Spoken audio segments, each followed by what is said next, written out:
you haven't been at a point in your life where you didn't think it was going to end well? You thought it was over, that you were in big trouble, and that it was either going to hurt or drastically change your life. But now when you look back at the same incident, what you thought was going to happen, what you feared was going to happen, what you were scared of, didn't turn out that way. In fact, it turned out totally differently and maybe even in your favor. That's that little voice in your head that talks you out of things, frightens you half to death, makes you act irrationally, and makes you hide under the covers, makes you fight, scream, run, hide. And in most cases, it's all about nothing.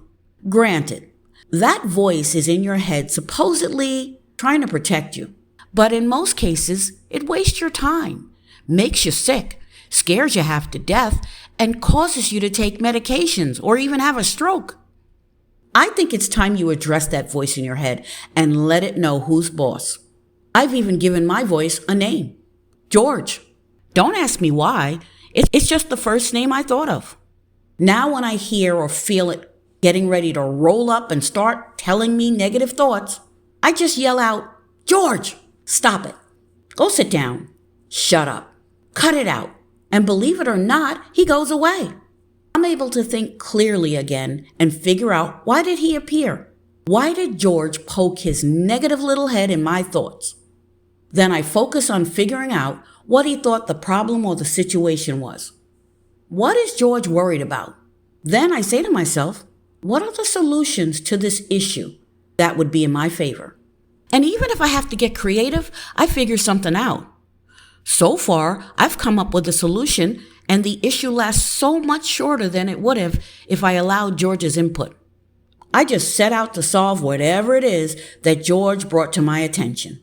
A lot of times, solving the problem, instead of reacting to it emotionally, gives me great content too, because I know I'm not in this growth thing alone.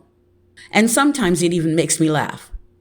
Then I move on with my life in a better place than I was before, because I've taken control of whatever the situation was, learned from it, fixed it, and continued forward. Try it yourself. The next time you hear that little voice in your head trying to start trouble, give it a name immediately. Then tell it to stop. Go sit down.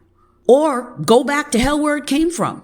Then every time you hear that voice talking you out of something, talking you into something, trying to scare you, or even trying to get you angry, just tell it who's in charge, who's the boss, and see how it works for you. And please, let me know the name of your negative little voice.